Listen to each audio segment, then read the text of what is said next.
This week, as Arab and Israeli leaders gathered in Annapolis to talk about the potential for peace in the Middle East after a lull of 7 years in peace negotiations, we read in this week's Torah portion about the escalating conflict between Joseph and his brothers.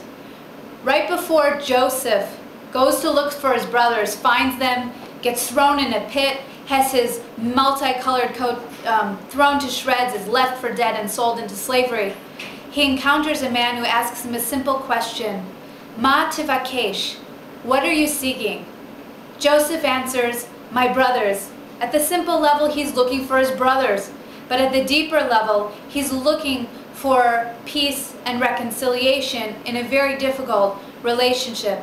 Joseph is one of 4 sets of brothers who are in the Torah, who show a progression of improving relationships.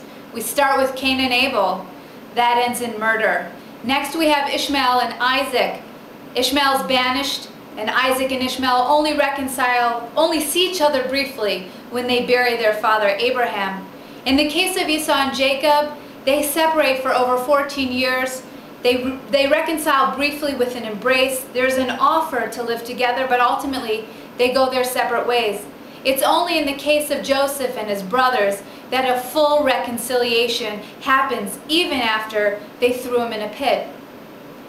This week, as we hear about the unfolding talks in Annapolis, it's unclear where the situation in the Middle East falls on that spectrum between killing and reconciliation. But as we read the story of Joseph and his brothers, even as we're in the middle of the conflict, we hope that we will move towards reconciliation.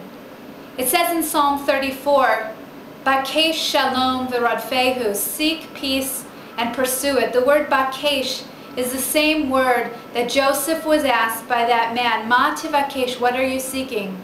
Joseph said, I'm seeking my brothers. And leaders of the Arab and Israeli nations said this week, we too are seeking peace.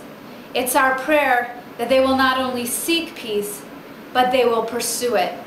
Shabbat Shalom.